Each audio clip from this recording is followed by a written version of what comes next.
So the first person is Nomonde Pilan. I've got a summary of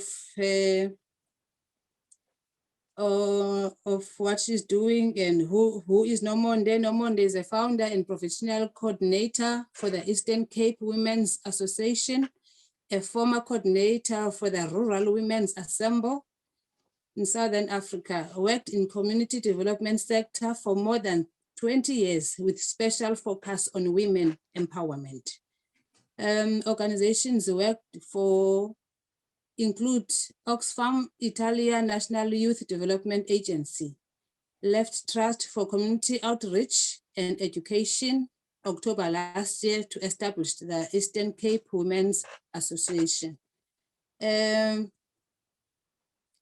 the second person is Mama Mavis. Mama Mavis Nobubele Mangola. Nobubele means friendly lady. I was born in Eastern Cape.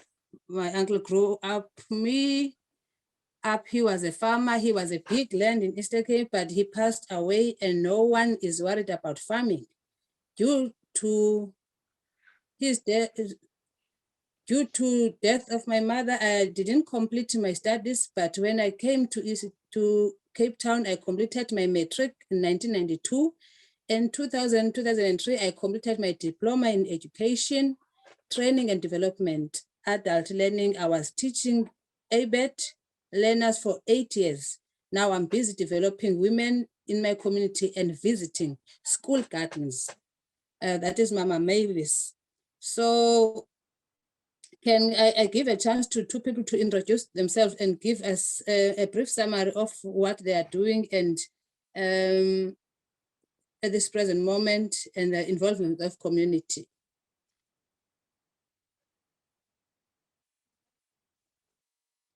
I think one person from Hout Bay already said something.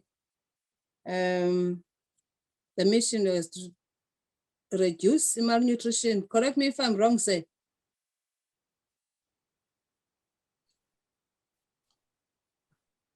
Sorry, I didn't realize you're chatting with me. Yeah, we really have two goals. The one is short term, and that's to ensure there's no immediate malnutrition or hunger in the community. But our focus is specifically on very young, vulnerable children, so from age 7 down, and the elderly. Obviously, the one view is that it's a human community. We're all one. We have a saying that it's one garden, one table, one community. So the idea in our program is if anyone's not at the table eating well, then none of us are eating well because it's one table and we all belong to it. So we rely on the mamas in Hout Bay who run ECDs and food kitchens to provide us with the numbers and the people who are not receiving adequate nutrition or not enough food. And then we grow the organic veggies in response to that. And then every week we deliver them to the 30 or 34 different programs that the mamas run in the community, and they do the cooking and the distribution of the food to those children and the elderly. So that's our immediate vision. The long-term understanding that we have is if a child at a young age is malnourished, they have fewer opportunities as a learner and then as a student and as an adult because of the consequences of malnourishment when you're very young. And pediatricians have shared with us that you can fill a classroom with the best teachers, the best equipment, the best curriculum, but if the child is malnourished, they just don't have the equal opportunity to advance in their learning and their development as other peers in the learning system. So our hope is to interrupt the long-term consequences as well that come with malnutrition.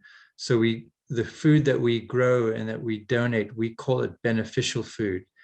So we don't grow or donate food that doesn't actually add value to the body. We're very careful. We have health people guide us on the way as to what to grow, and we ensure that each child in the program that receives food gets at least 200 grams of fresh veggies every day, every weekday in the program.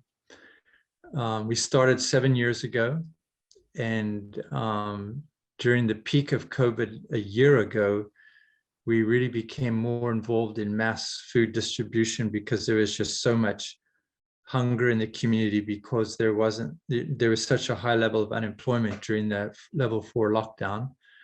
But then from September last year, we resumed our growing program.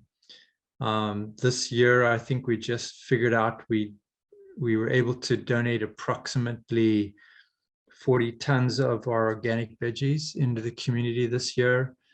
And we're able to provide through the mamas about 370,000 vegetable meals as well to the very young children and the elderly. So we think we have a ways to go yet. But anyway, this is where we are at this moment in the community. Thank you. Thank you, sir. Thank you, sir. I'm looking forward next year to receive your invitation so that you can go and see you in Hout Bay. Please, anyone come and visit us anytime you like, and we will come and visit you as well to see what's going on in your programs. Thank you. Yeah. Okay, thank you, sir. And the second person can go ahead.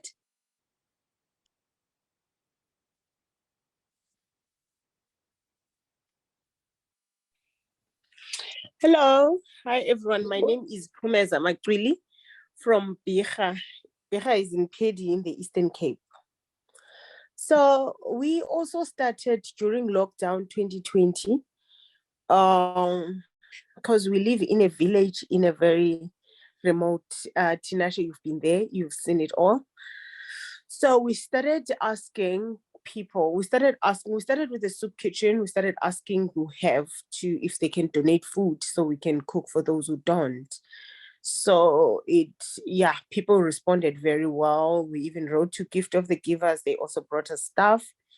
So we started cooking, and then we thought we actually have land that we can use instead of always asking from people. We allocated the land where we wanted to do the gardening, and most of the people who responded to our call were children. And also it was because kids were not going to school. There was nothing much to do. So a lot of kids, I was trying to see if I can load pictures of them enjoying gardening. And some of them, I felt like it's actually embarrassing for these children growing up in a village, but they've never worked in a garden. So they really enjoyed. Some of the mothers came, and so we thought this is a good thing because it's something that we want to instill in them, that some of the things we don't have to always go and buy things, we can grow things. We want to instill that to them. So we shifted our focus and make it about children to participate in the program and understand the importance of growing your own food. Because most of what happens in our village, there's this expectation when you pass matric, you must leave because there's nothing for you. There's nothing else to do. We want to change that because we also live here and we are surviving. So we can make things work there in that space with less cost, because there's no job, there's very high unemployment rate. In fact, there's no employment. So we can make things happen. So we're trying to instill that, but using the land, because we have a lot of vast land. Another challenge mostly is drought. So we've been asking for tanks so we can collect water, fencing and all that. The department sometimes, because it's the only people we can ask, the response is very slow. So you end up plowing your things, and then we use bushes to fence, and then sometimes the goats get in and then they eat all your stuff, and then people get discouraged. So now it's like, but we're doing it all over and over and over again. Thank you.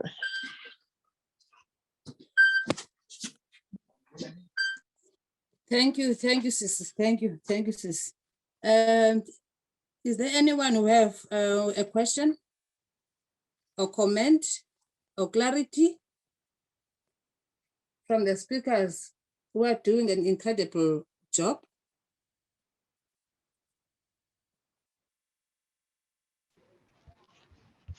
No question, only comment. Mhm. And first of all, for the outbay, we want to go there one day because now we're going to work as a team so that he can give us more about plowing. For the Eastern Cape lady, I congratulate you, my dear, because young people don't want to work voluntary. Thank you very much. Unmute. Thank you, Mama Mavis. Thank you, thank you. Yeah, can you tell us when Mama Mavis what makes you to start your a garden? What motivated you to be able to? Okay. Yeah. All right. Let me first give you background about our Somelele Senior Club space. Mm-hmm. When Grandbuild was building the school there at Punguletu, that time I was the ward committee member, and I was not even a senior citizen that time. But as the ward committees, we asked them, you guys, what are you going to give back to us? Because you were working here in Pongoletu, building Pongoletu. We know we employed our people, but what are we going to do for our old people? And then they said, you can look for the space for us. So what are we going to do? We are going to, because we don't have too much money, we are going to do a temporary thing for you guys, and then we yard that place. So that was the space in Kangani Road. I think you know it clear.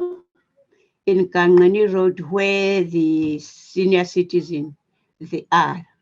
Then they give us the zinc and everything and the net to do our space for the senior citizen.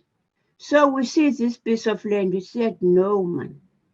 When I started being there now, because they were doing nothing that time, we just come and eat and go and share ideas.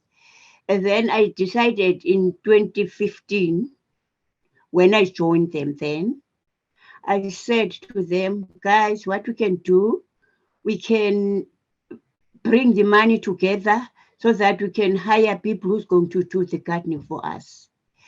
That is when we started, and now we are living organic, and then we are also selling for the people around us in cheaper price. Thank you. Thank you, Mama Mavis. Yes, I know where the club is. Yeah. Thank you.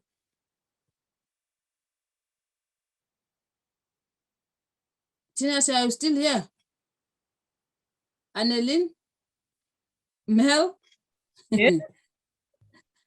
Are you still here? Yes, we have. Still here. Okay. Yes. Okay. And God, are you still connected? Yeah. Yes. Yes, I'm here. Still connected. Okay. We are in this pandemic. Amazing to hear that as much as COVID we are taking as a negativity in our life due to unemployment, but COVID on the other side brought positivity. Because I'm hearing from Musisi was from Petty, who they started their garden in 2020, which is involving young people in such working dirty in a soil. Yes, they might grow up at the Eastern Cape or in the Eastern Cape, but that doesn't mean they know how to plow, how to plant, how to work in the garden. So thank you very much, guys. Is there anyone else who have something to say? I think for me also that caught my attention. Thank you, facilitator.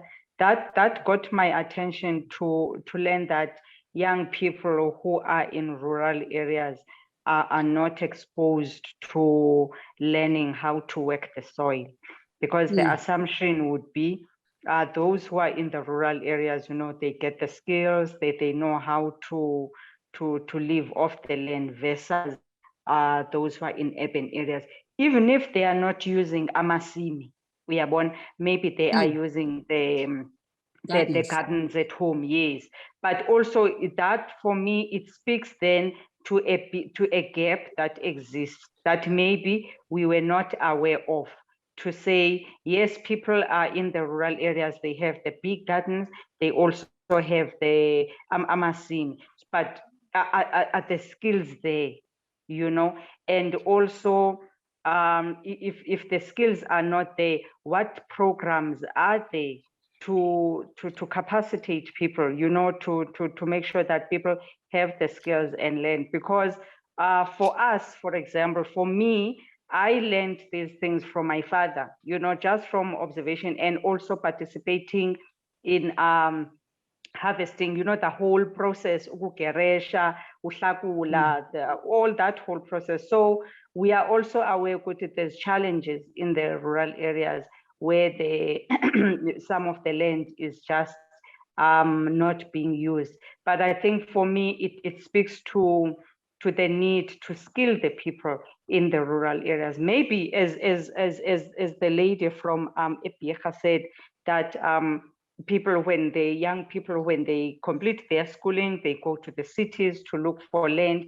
So maybe because of that movement, and maybe that migration, then the people who are left now in the rural areas do not have that skill. I think for me, it speaks to a gap, and also to say what is being done to address that gap.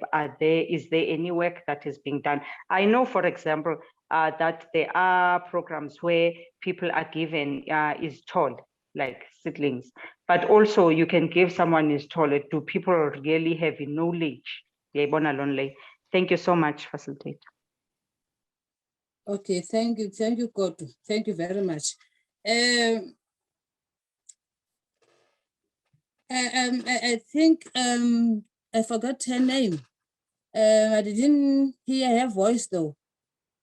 Sisi, when Busamotwen, we saw you in the car. I forgot her name. Zoake is my name. Is it me? I was in the He's Zonke. I want to hear that name, or that voice. He's Zonke. Yeah.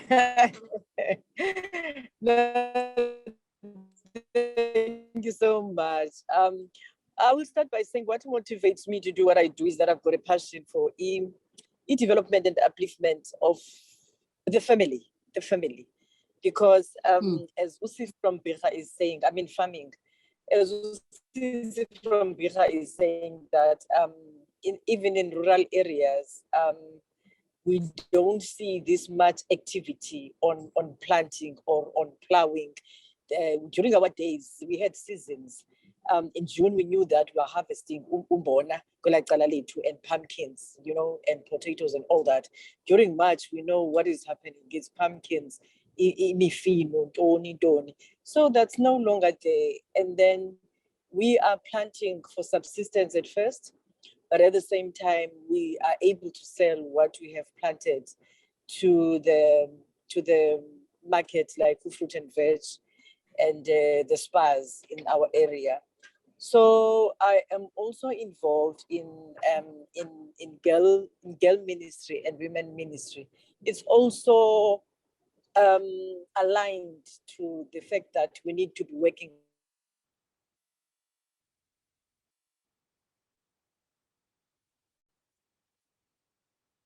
in our land. We need to eat. We need to given us for our food.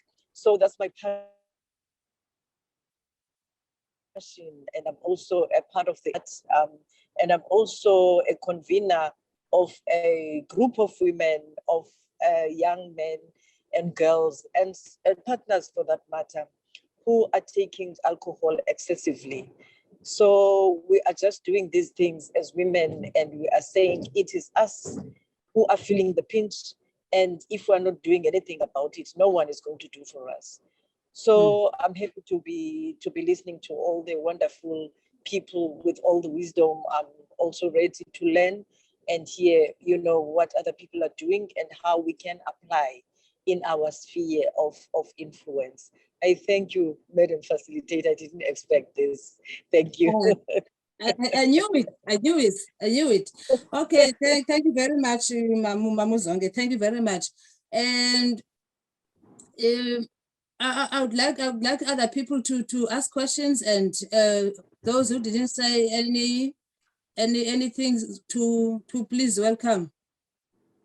Feel free to share your experience of gardening and the motivation, and how do you support the community in terms of gardening, because I believe in this webinar we'll be learning something out of it.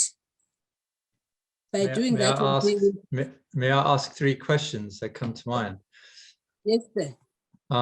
Yeah, I'm listening to the rural programs, and I'm finding it very inspiring. It's interesting because in Cape Town, we don't have much land, but there seems to be skills. And the way that we get our land is that local landowners who went through COVID in our community realized that it's a real problem, food security. So they've been letting go of their land and saying we can use it. And then we invite teenagers and young adults to come and join a learning program where they can learn the skills that maybe they don't have, so that they themselves can become food producers in the future. But the questions I would have in the rural communities are, is there great access to water, or does it all depend on rainfall? And the second question is there a good source for seeds and seedlings, in order to make sure you can plant your crops and get the good harvest? And then the third question I was going to have, does it seem now at the end of 2021 that there's more a sense of food security than there was a year ago, or is it about the same, or is it getting worse? Thank you, Mr. Gordon. Okay, can I answer some of what you were saying, of what Gordon just asked? Is it okay? Can I go ahead? Yes, ma'am. Okay, so yeah, that's the thing here in rural areas. Also, in my village specifically, water is not much of a problem, because as much as we depend on rain, we also have taps, but the taps are not reliable. But when the water is there, you are allowed to take it from the tap and keep it. If you have a container, if you have a tank, you can pull it, you can take it out, you can fill your tanks, you're allowed to do that. But now the problem is tanks. You don't have that. So people who have more tanks and stuff, you become safe because they can go for a month without coming back. If you don't have a tank to store the water from the taps, then it becomes a problem. And rain, we don't know when it will come. We have it now, but we don't know when else we'll see it. So now, if what we want is tanks, and also for the skills things, there's no skill here. The department, if you go to the Department of Agriculture, they will tell you, no, we give out seeds. They do. But you find out that in villages, we'll be fighting about these seeds. Someone would want to keep all the seeds or sell them or something, but they're not using it for anything. And they don't really benefit the people. And also, the system is not there of how they regulate these things. They will just give the person, the ward committees, they don't really care. And then they come and fill the register and fill the things with their name that they've delivered in this village. What happens after? They don't really, there's no follow-up or anything like that. So like we've been writing letters with the project. We've been writing letters and we told, no, the person is going to come and see the place and do all this, go to so-and-so first. There's so much that so much of dilly-dally that ends up frustrating you, and then you just leave them alone. So yeah, the system is not there. They might say, no, we do have seeds. Yes, we've seen them, but you don't really get them. You don't know where they end up going. The skill is not there. They will come, you will hear that they know we're going to come and show you how to put the seeds. And also, I'm also interested in the organic. I think I'm really interested that if we were planning, because the seeds are not organic also. So sometimes when they get to the villages, they are rotten. They are not in a good state at all. So you end up not knowing what to do with them. So those who have money, they go and buy. But yeah, we do need a skill. People do need a skill. We're growing up in the villages, but you find out people are not exposed to farming. It's not even funny. It's not there. Thank you. Okay, thank you. I didn't get the second question, but just delving on the first question of the water availability or scarcity of water. With our area, it is the issue. It is the issue. And I want to believe that it is the issue for the kind of the whole community, in the sense that by law, we're not supposed to take the water from the taps to use for irrigation. But as the last speaker is saying, the community people, because they support the development, they support the work, they do allow us to use that water, but water remains a challenge.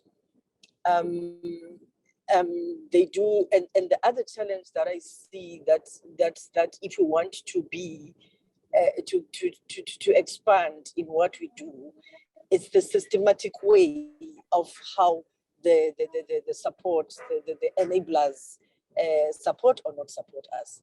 Because, for example, testing of the soil, it will take you ages for you to get results from that. Until you go yourself where they test, and then you are able to get it in time. So it's just those systematic things that are making us not to succeed in what we do. We understand that maybe they're doing a lot. They are few. They have got challenges in the government and all that, but we do need that kind of support. So water, and there's the support on the process itself. In terms of skills, you'll find that the way that we're trained, and they're training the others in my situation, which is quite good. And then the third question, I didn't hear the second one. The third one, how do we experience now the food security? How was it before COVID, and how is it now? In where we are, I would say again, we're blessed because we find ourselves doing more during COVID up to now. We found ourselves, getting more and doing more for the people, because we're selling within the community as well. So the immediate experience is that we kind of increasing a bit. But when we look around us, there is a challenge, because we get these questions: how do we do it? How do you survive? How do you get water? Is the department supporting you? Are you trained and all that? So looking around us, it is a challenge. But looking within, we're quite doing fairly well in our small way. So that's what I can contribute. Thank you. Okay, thank you, Sis Zonke. I think the second question was around seeds and seedlings, which Upumeza said something about rotten seeds or seedlings, and other people, they are buying those who have money in terms of of Oh. the seeds. Oh, Yeah. okay. It No, was no, we're having the same experience because we have received the seedlings once this year. And the amusing part for me is that they bring in the seedlings anyway, whether they see that the garden or the farm is green. We have had our own, we've made our own means to get it. They leave them anyway. So then we donate them to the preschool and other people around the area. So it's the same experience in terms of seedlings. It's that systems challenge that I was talking about. Thank you. Thank you. So initially, the support you're getting from Department of Agriculture is only the seedlings, nothing more. I'm trying to think of Department of Social Development. If they're not supposed to play a critical role in terms of farming, to try and support people of Eastern Cape, reduce the rate of high unemployment. So now I'm just thinking because I really don't know. Yeah,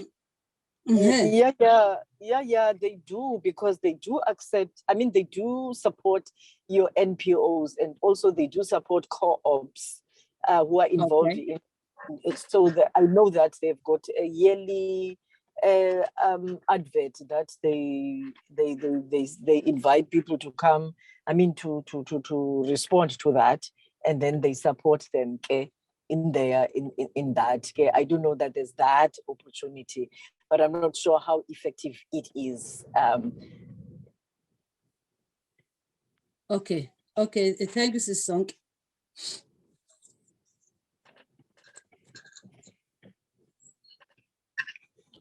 Any comments? We'd like to hear more voices, guys. More voices are highly appreciated during this webinar.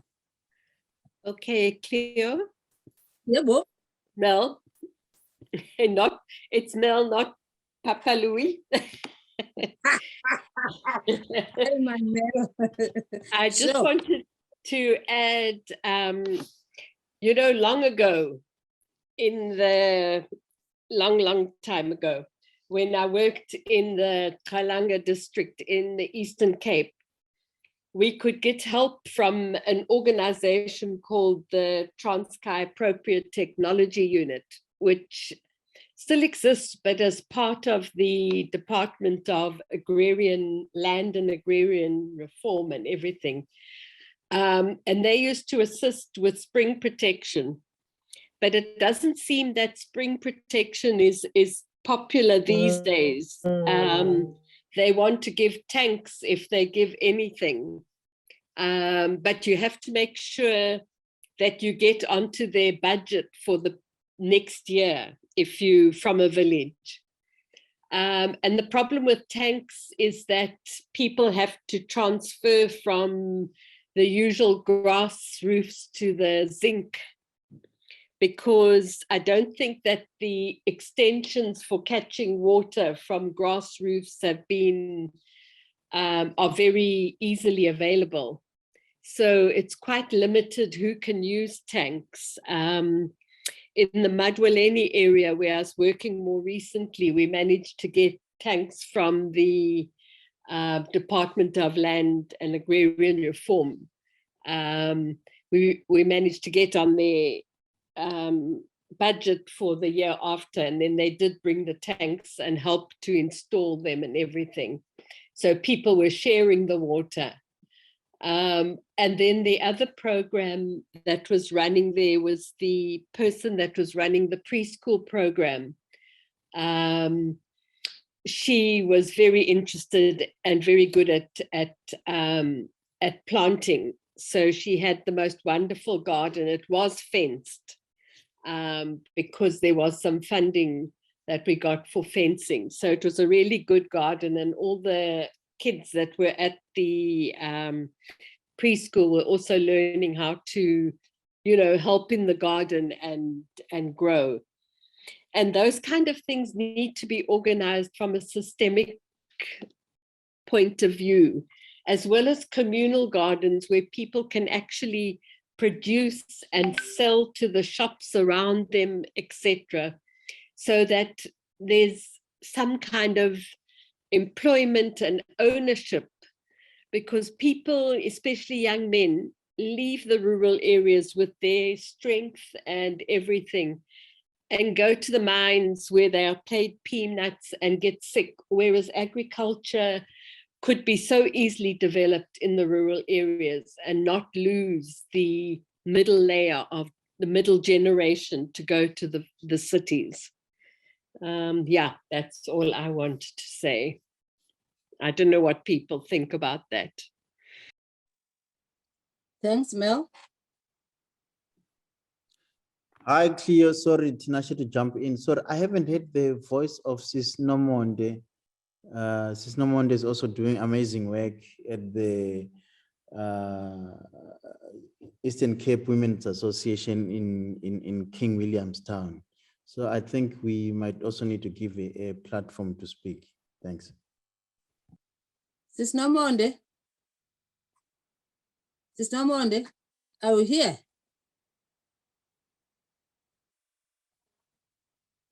I'm trying to see if Nomonde is on the list. Nomonde Pindani, and you are not muted. You can go ahead, Nomonde.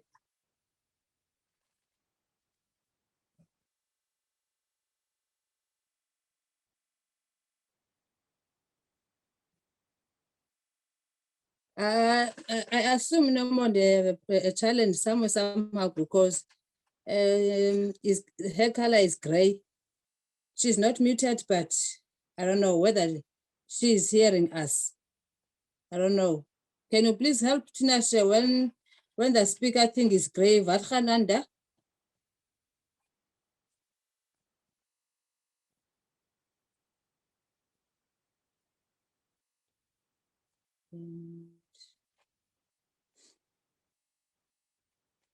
No, it's Okay, fine. I think Sis No will also since it's no and no. I think Sis No, we can also speak about the gardening happening in Gugulethu.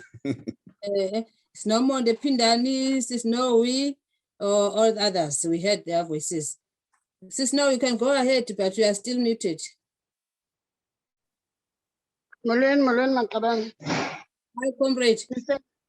Lisengawo kule festive. Ahoy! Ahoy Yeah, right. Jamal. Ngawo namarasta. Comrade, I'm just coming out of a big last research participant workshop with Gugulethu residents and Nyanga East. What we were talking about is just we were reflecting with all the work that we did at Gugulethu, at PHM, with Health Forum, because always when we talk about our duties and our volunteer work that we are doing in the clinic, we don't separate in nutrition. And seeing that we've started with COVID-19, that was really surprising us, this disease, this variant. We have to manage both, looking at right to health and looking at nutrition side also. We've encouraged our home gardenings that has grown because of the dietary and the weight and the program that we started last year about food gardening and know about sugary things that we are drinking, and also how do we influence policies about sugary things. You know, there's a lot that we have learned starting from last year and the year before. But what is amazing here in Gugulethu and Nyanga, people really have started their gardening, even though they started in their household food gardening, they have grown outside their homes also to have food gardening, even in the land that we earmark at schools. Like I can mention Sis Nonkuleko. Sis Nonkuleko started with us as for Health Forum having a food garden at at the church where we used to have our workshop. From there, when she was encouraged by the gogos that have food gardening at the school at Andile, now she went to negotiate with the principal. She's the one that we said she was mentored by People's Health Movement when we started the NCD program.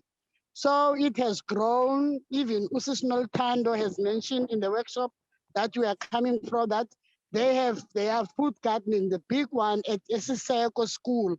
You know, seeing that the program that we have with strengthening system health committees in Kukuletu, we had 4 legs that was in nutrition and safety and security, health that include hypertension, diabetes, and all other chronic illnesses, and we had child protection. So it was a way of seeing that all these legs are living, are alive, are functioning. So that is why the food gardening, people are championing it, because we've started to check at our figures. I'm wearing size 50, but what I'm eating, you know, what are the chronic illness? What are the medication that I'm taking? How do we encourage people to take medication? And people mustn't have an excuse now and say, I didn't take my medication, I'm a defaulter because there's no food. Try to do something at home, you know. If you don't stop me, I will talk to tomorrow, but the work has grown. We are looking forward to encourage even more the young ones, because even we are checking, it's only our gogos and the middle age that are doing food gardening. How about our children, the program that we have started at school, that our children must have their plots at school, having their food gardening plots at school, and see that how do they grow their own food vegetables. Thank you, Chair. I don't know who's the chair. I just came late. Oh, Chair is moi. Chair is moi. Oh, thank you, me. Okay. Okay, thank you, Sis Snowy. Thank you, Sis Snow. Yeah. Any question, guys?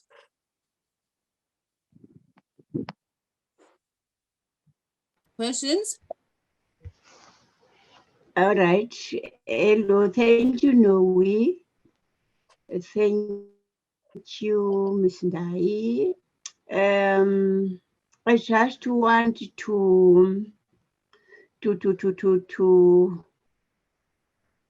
to impress what you said about the youth. Really, youth is worried me, dear. As a result, when we grow up, in Eastern Cape, we used to have Isitia, and the old people used to give you the small land where you can plant your own thing, so that you can be and you can be encouraged. So our children don't want to do anything about farming and planting, but we can encourage them by giving them, if we have got a garden, let them do something. They must water the garden. You say some part of this garden is for you, so that they can be encouraged. Thank you, Noe. Okay, thank you very much. Can I come in? Yeah, we can come in. Yes, I'm just thinking about the program that we have started doing at school as NCT, you know. We are stopped by this COVID thing. I think if we, because when we started that program, they show the interest, the youth and the young ones. Even my grandson have started their own tire plot, you know, where he was every morning, he will come and show me, here is a green pepper, you know. As I said, even myself, I didn't know that a green pepper can grow so quick, but it was just something that it is like a Christmas present for him. When you go at the back and then you will come back and bring one green pepper, you know. So I think we must look at the way of how are we going to start the program. If we can have a meeting again with the teachers and check, because what is the stumbling block is this COVID thing that is, you know. But I think we have to find a strategy and a way of seeing that we are continuing with that program that we started at schools with the teachers and the children. Thank you, Chair.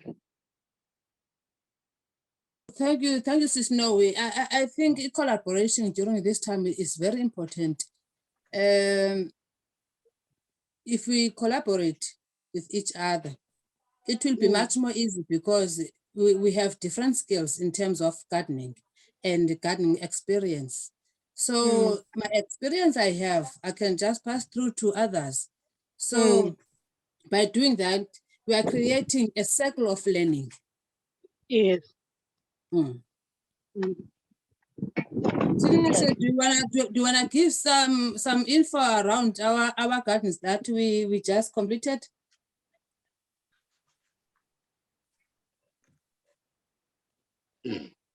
Yeah, thanks, comrades.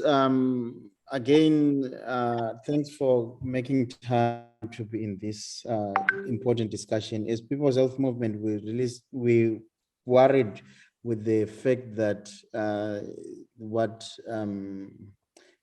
previous Gordon has raised the issue of nutrition. We also worried about the issues of non-communicable diseases as well.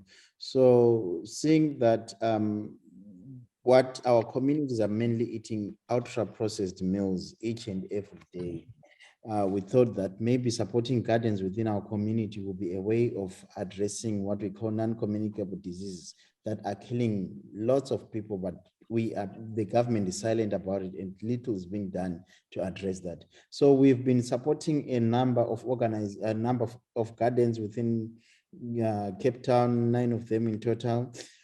So we've taken them through a process of what's the burden of diseases that we have in South Africa, what's causing people to be obese, what's causing people to have heart diseases, high blood, isokire, and so forth.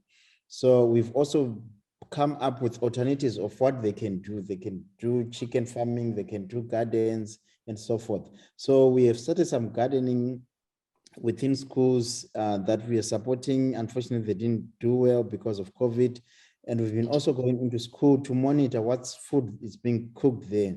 We have also realized that lentils, which are healthy, beans and other stuff that are healthy, are not being cooked because they take long. So as a result, we've been supporting these gardens that were established. Some already exist with tools, refresher courses, reading material, and so forth. So that's what we've been doing as the People's Health Movement South Africa. But it's just 8 gardens in a vast of I don't know how many gardens are there. And I'm sure the little that we did is going to make a very big difference. Thank you so much, Comrade Clear. Thank you, Tinashe. And that, just to add on what you just said now, we did group gardens, and apparently the interest was very amazing to those individuals. They end up doing their individual gardens. So this garden thing is growing and it is coming positively. So yeah. And looking forward for 2022 to really expand our work of farming and gardening establishment, because this is a primary big need for different people, and also to involve young people. If we can do that, we'll be doing an incredible job. Thank you, Alma.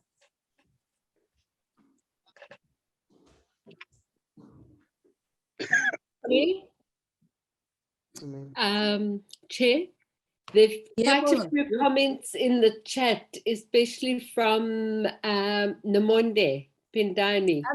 Yes, Mel, I'm trying to open them. You know me with technology sometimes. I'm trying to open them. They just showed, and then when I could share, let me see. You only host can share this. I've been trying.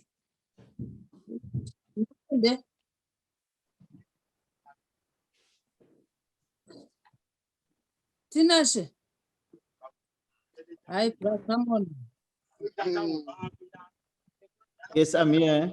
I'm trying to open the chat. Yes, there you go. So what Mrs.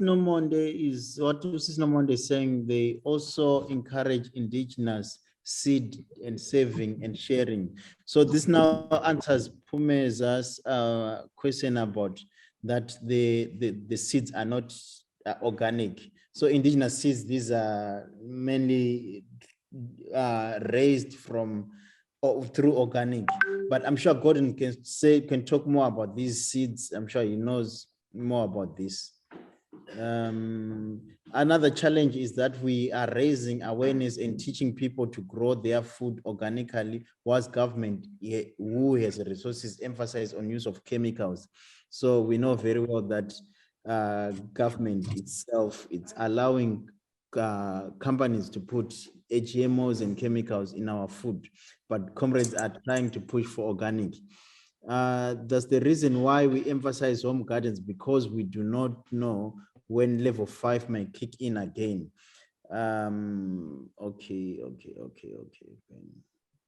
Okay. In our schools, we do not have EPW people to work on school gardens. Our children are not being encouraged to participate to plow. During level 5 lockdown, women lost their produce because they were not allowed to go out and harvest their vegetables that they've grown in their gardens. Some of them use schools and others use land and other bit from their homes. So this is exactly what we also went through in Cape Town. This is what affected our programs. Gordon, do you want to say something about the organic food that you are producing, and where do you get the seed from? Yeah, thank you. There are 3 different groups that we've been working with in the Cape Town area, where we used to grow our own seedlings from seeds, but as we started expanding, we realized we needed to put more of our effort on the actual growing and ensuring the distribution to the programs. So we now actually make arrangements ahead of time with 3 different local growers, and we've actually helped 2 businesses start that way, where we say we'll buy the seedlings from you if you can grow these particular seedlings and can grow them organically. So it's helped us get the seedlings we require, and it's helped them keep money coming in so that they can keep the business of it going. And then now they can sell those seedlings to other people as well. So in some ways it's created a job opportunity as well. And if anyone wants to continue a conversation later about this, happy to explain how we do it. On the children piece and the schools, we had a few attempts in the last 7 years where we helped schools start their own gardens at their request. But the thing that was difficult often for a school to understand is that if you build a classroom and put children in it, you still need a teacher who runs the class and who really cares about those children.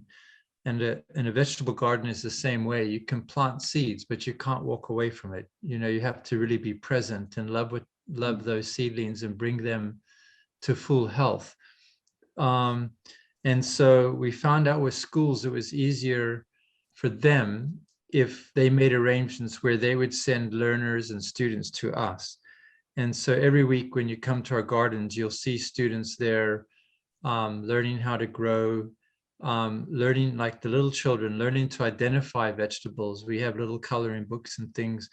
And some for the first time are going, oh my gosh, a carrot looks like this in the ground, or a beetroot or a spinach or whatever it is. And then we let them go to the wash station and wash the veggies and actually take them back with them, where they work, you know, back at their ECD or school and prepare the veggies for the next meal. So there's quite a beautiful connection there in that circle that someone was mentioning earlier, where a child has the experience of seeing what ends up in their tummy and that contributes health, came right from the ground locally, and that they participated in the whole process. So I think it closes a bit of that gap on the mystery of what is food. So it doesn't, you know, cost anything to do that part of the program at all. It's just a matter of teachers volunteering and bringing their students. We even had the whole grade 1 class of a local German school last week send all of their students to us to do a little workshop on what it means to grow healthy food. It was very interesting, and they went back to school, and now the other grades want to participate as well because of all the energy that came back from it. So that's one way we're trying to do it, is to close the gap between what ends up in my tummy and where it came from, and to sort of, yeah, I mean, there's some people, some of my favorite moments are sitting with a child who for the first time is just eating a raw carrot straight out of the ground, not even washing it, you know, just rubbing it on their pants and eating it because they're so excited. And I think we can come back to that piece on growing a veggie that has no poisons, and that children feel very free to add to their diets and add to their health in the long run as well. And it gives a program to the school. You know, they have field trips, and the teachers are always looking for good field trips.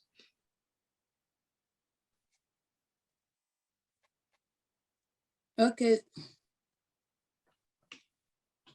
Okay, thank you, Gordon. Thank you very much for your explanation. I'm seeing some chats over there, which they are saying we upload all speakers, coordinator, and everyone in the platform. So that passes a message. We should try and use this platform so that we can get different experiences and development in different communities. Yeah. I think that's it. If there's no one, we have questions or comments.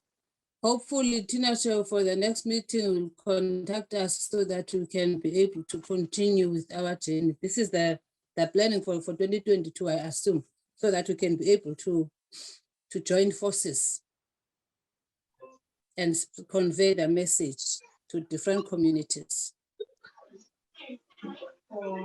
Is there anyone who has something to say? Or final thing? I think we're almost done. We have 5 minutes, guys. Anyone who have anything to say? I'm seeing Catherine.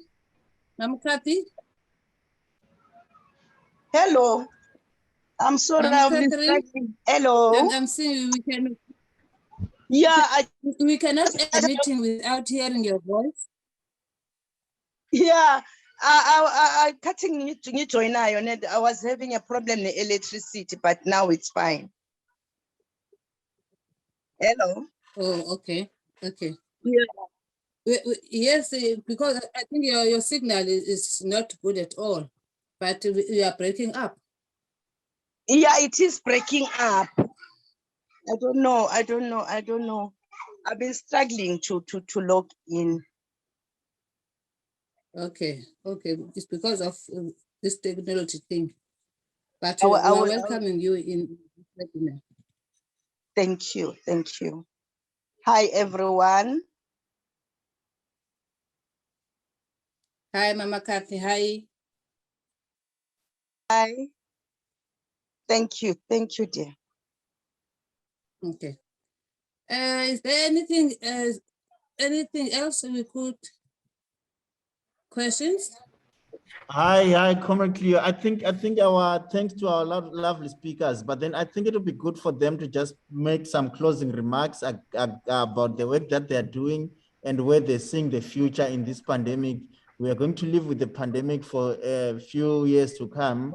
So it would be good for them to just close with telling us how do they see gardening, the future of gardening with this pandemic and the challenge that they are facing, you know. Thank you so much.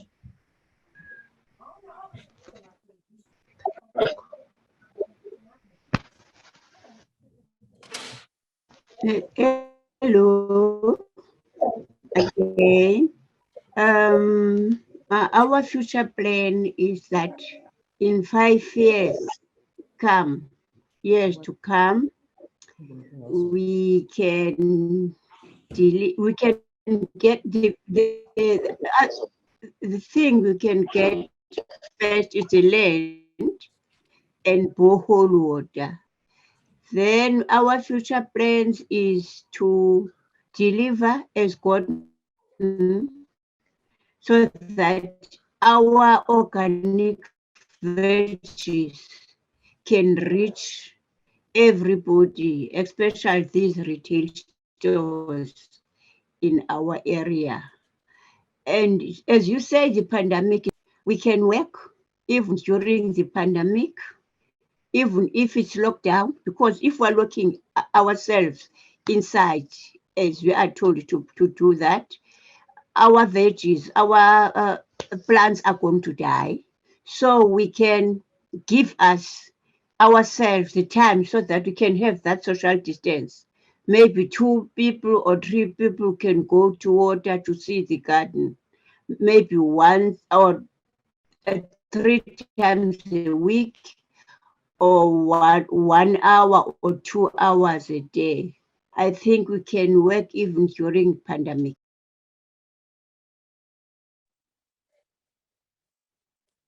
Oh, okay. Thank you, Mama Mavis. Thank you, Mama Mavis.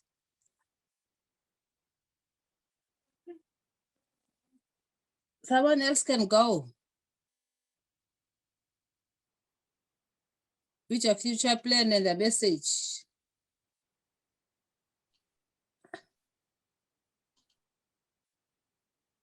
Maybe I could just add on the pandemic point.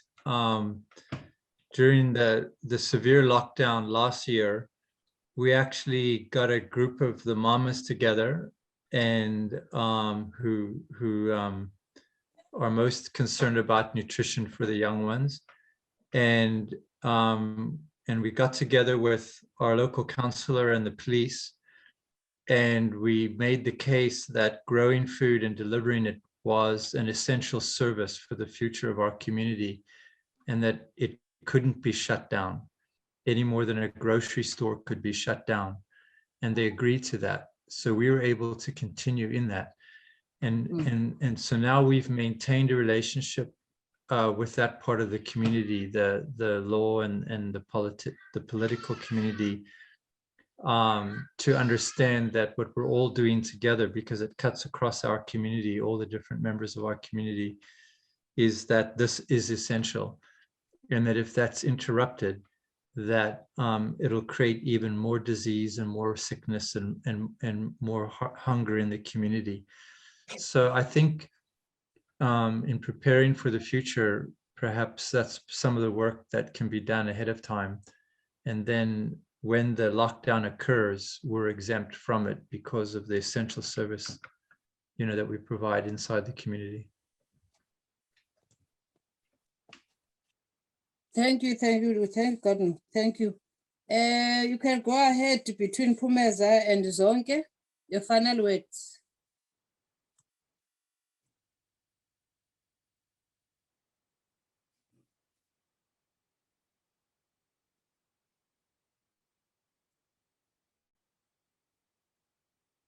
In that case, I see Pumeza and Zonke are gone.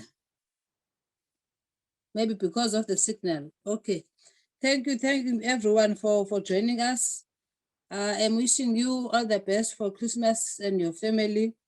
Let's all be healthy and implement this work we are doing because it's very important.